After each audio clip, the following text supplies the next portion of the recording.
Welcome back to my channel. This is Coin Nomad. 안녕하세요. 코인 노마드입니다.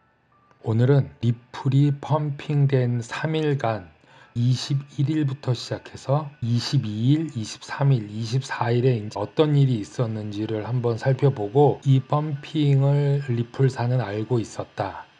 아니면은 리플사가 펌핑의 주체 세력이거나 도와준 게 있었다. 이제 주제를 가지고 얘기하겠습니다. 제가 세 가지의 뉴스를 찾아봤는데요. 첫 번째 뉴스는 데일리 하들에서 리플이 중앙은행 디지털 통화를 필수적인 부분을 XRP 레저로 하기 위해서 추진한다라고 이렇게 말했죠. 그 말은 XRP가 달러 대신에 기축통화의 브릿지 통화를 만들기 위해 추진한다. 그래서 지금 이 말이 꼭 내가 이제 앞으로 대통령이 될 것이다. 아니면은 내가 뭐 반장이 될 것이다. 뭐 이렇게 선언하는 거죠. 내가 반장 후보에 올랐어도 다른 사람이 말해야 되는데 이렇게 뭐 좀 약간 공포, 굳이 뭐 안 해도 되는 말을 왜 하나? 라고 했는데 이게 날짜가 22일입니다. 22일 날 어떤 일이 있었냐면 22일 날이 이렇게 펌핑 되고 나서 또 한번 올라갈까 아니면 일로 내려갈까 그런 상황에서 이런 얘기가 나온 거는 보통 기사를 하루 전날 주니까 토요일 날 리플을 펌핑 시키고 이 기사를 준 게 아닌가 그런 생각이 들었습니다. 다음에 이제 어떤 기사가 나왔냐면은 리플에서 구인 광고가 나왔습니다. 이 구인 광고가 어떤 구인 광고냐? 코인텔레그래프에서 23일 날 나온 것입니다. 리플에서 구인을 하는데 디렉터, 총괄하는 사람, 뭐 이사를 구하는데 센트럴 뱅크랑 같이 일할 사람을 구한다. 그거를 한번 살펴보면은 최근 리플의 채용 공고에 따르면 이 회사는 리플의 실시간 총 결제 시스템인 XRP 레저를 통해 CBDC의 이니셔티브를 지원하는 데 초점을 맞춘 중앙은행 업무 담당 선임 이사를 찾고 있습니다. 중앙은행 센트럴 뱅크 업무를 할 수 있는 선임 이사급이면은 굉장히 높은 급입니다. 이런 거를 코인텔레그래프나 다른 미디어에서 광고를 한다는 거는 뽑는다는 의미도 있지만 이제 우리가 이렇게 중앙은행이랑 담당하는 사람을 뽑는다. 우리가 이 정도로 발전돼 뭔가가 있겠다. 이런 거를 그림처럼 미디어에 보여주는 걸 한 거죠. 근데 이게 언제냐? 날짜를 지금 보시면은 11월 23일입니다. 23일날 나니까 펌핑되는 중에 지금 나오는 겁니다. 여기 펌핑했을 때는 사람들이 설마 왜냐하면 떨어지지 않고 올라가는 거에 대해서 이게 뭔가 있는 게 아닌가 이런 상태에서 기사가 나왔기 때문에 이제 무슨 일이 일어나는가 보다 이렇게 생각한 거겠죠. 기사를 계속 보면 이제 어떤 사람을 뽑는지 한번 보겠습니다. 새로운 직책을 맡게 된 리플의 중앙은행과의 CBDC 전략을 정의하고 관계와 프로젝트를 추구하며 글로벌 중앙은행가들을 교육하고 그러면 이거는 예를 들어서 한국은행장을 교육하는 거죠. 채용 공고를 내는 방안을 모색하고 있다. 그럼 이 정도 급은 거의 뭐 연준 그 이사급 버금가는 사람을 뽑으려고 하는 거로 생각됩니다. 한낱 리플이 페드랑 이렇게 얘기할 수 있는 담당자를 지금 한 명 뽑는 거죠. 이 직책은 10년 이상의 기술 영업 또는 대형 금융기관 또는 중앙은행에 대한 판매와 관련된 계정을 관리하는 경험이 필요하다고 그랬습니다. IMF나 뭐 페드 같진 않지만 이렇게 작은 데라도 페드 연준이랑 얘기할 만한 급을 지금 찾는 거죠. 그래서 최근 채용 공고는 CBDC를 개발하기 위한 리플의 기술을 구현하려는 의도를 재확인시켜 줍니다. 약간 스텔라랑 비슷하죠. 스텔라의 새로운 CEO 그런 것처럼 얼굴 마담도 해주면서 사교적인 모임, 각 분야의 사람들과 더 편히 이렇게 만나서 얘기할 수 있는 브로커 그런 걸 원하는 거죠. 리플은 2020년 9월에 CBDC에 관련 게시물을 발표하자 자사의 결제 네트워크 리플렛을 글로벌 CBDC의 이니셔티브 간의 상호 운영성을 실현하는데 필요한 도구로 홍보했습니다. 그리고 올해 8월에 리플의 글로벌 운영 책임자인 에이미 요시카와는 XRP가 CBDC와 경쟁하지 않고 오히려 보완적이라고 주장했습니다. 이거는 늘 말하는 거지만 XRP는 CBDC가 아닙니다. 예를 들어서 한국의 돈이 아니라 일본의 돈이 아니고 미국 달러가 아닙니다. 그 브릿지 역할을 하는 거지 어떤 나라를 지배하려고 하는 그런 CBDC가 아니라는 것을 좀 친절하게 부담 가지 않고 얘기하는 느낌이 있습니다. 리플은 현재 중인 CBDC의 조종자, 그러니까 컨트롤러, 이끄는 사람 중 누구와도 어떤 관련이 있는지는 아직 불명하지는 않지만 글로벌 중앙은행들과 연락을 취하고 있습니다.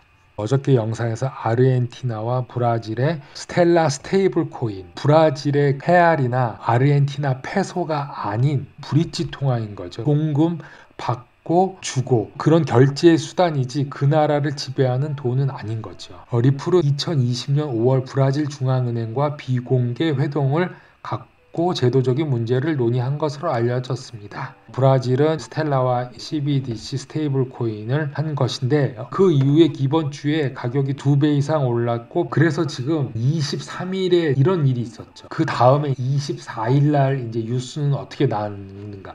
그럼 24일 날 뉴스는 그럼 여기서부터 여기까지 얼마나 올랐죠? 거의 2배 반이 올랐죠. 250%. 일단 300원 에서 800원까지 갔으니까요. 이 뉴스는 끝판왕이죠. 뭐냐면 이제 포브스에 나온 건데 리플 XRP가 지금 2배나 올랐다. 이번 주에만 2배가 올랐다. 그것도 비트코인이랑 이더리움, 비트와 이더를 뛰어넘어서 그 이유는 여기에 있다 하고 포브스에서 리플을 띄워준 거죠. 리플이 그 그레이트 쇼를 한 것이 아닌가, 아니면은 그 타이밍을 알고 있었다.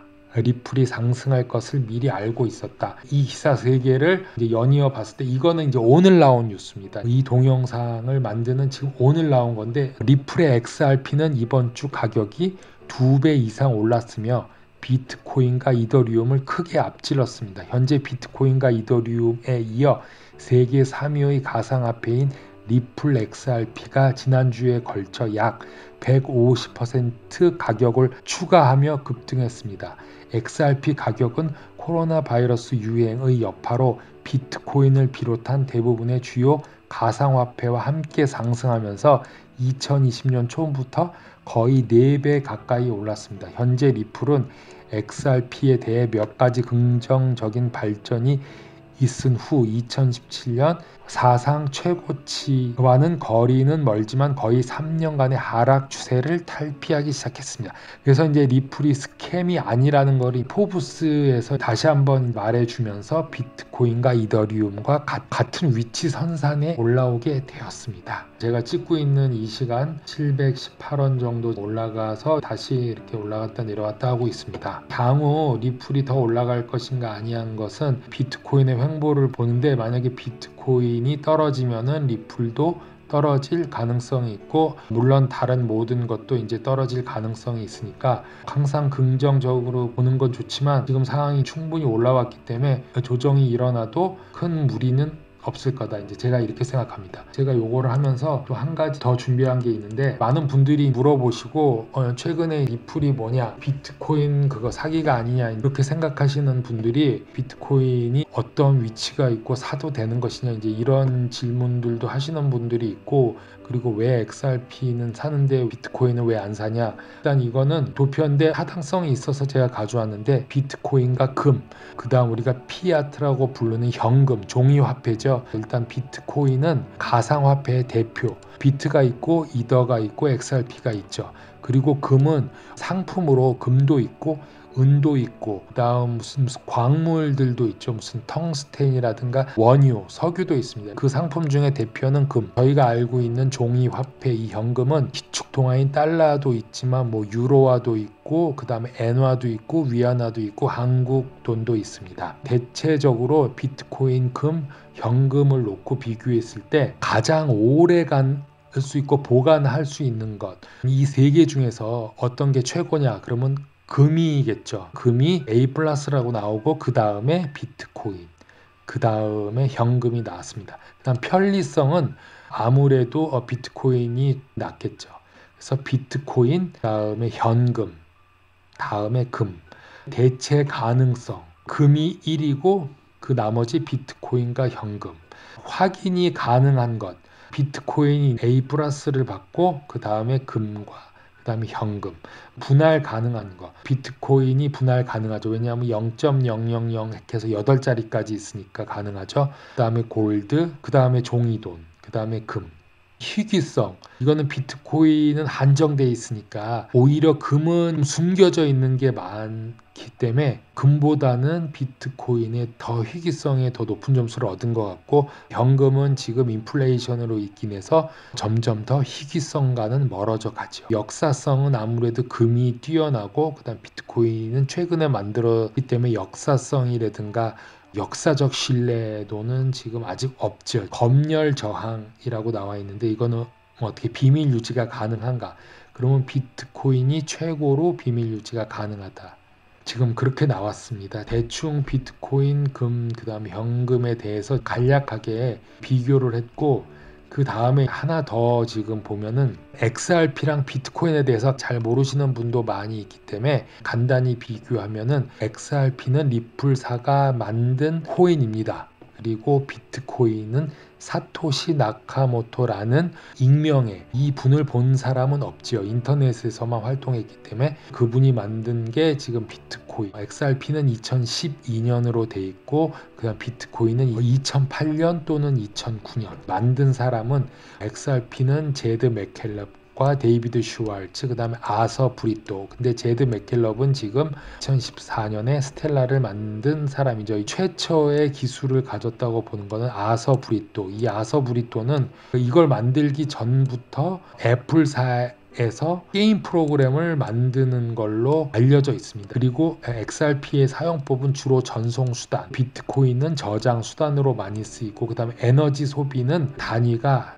테라와트 아워인데 0.01이고 비트코인은 73.12. 여기서 말하는 거는 연간입니다. 그래서 비트코인이 7312배가 에너지 소비량이 많기 때문에 앞으로 친환경성에 대한 문제가 될 수 있다고 생각하고, 이거는 나중에 한번 조사해서 자세히 얘기하겠습니다. 초당 전송 속도는 1초당 1500건을 처리하지만 비트코인은 7TPS라고 속도가 나와 있네요. 건당 속도는 XRP는 건당 4초, 비트코인은 60분 플러스. 이거는 이제 전송 수단으로 사용할 수 없는 거죠. 비트코인 전송 수수료는 이거는 이제 좀 차이점이 있지만 대략적으로 0.003원. 근데 이거는 이제 해당 업체랑 그런 거에 따라 좀 틀립니다. 그리고 이거는 600원 플러스. 그다음에 채굴 방식은 비트코인이고 XRP는 채굴 방식이 아니고, 그다음 최고가는 4불까지 갔고, 비트코인은 최고가는 2만 불. XRP랑 비트코인은 같은 코인이지만 완전한 다른 그런 방식이다. 비트코인, 금, 현금도 인플레이션으로 현금이 무너지는 상태에서 금이 안전자산이 돼야 하지만 금을 제외하는 것 같은 느낌이고, 코로나로 인하고 4차 산업의 중심에 비트코인이 서 있다. 오늘은 여기까지 방송을 하겠습니다. 예, 감사합니다.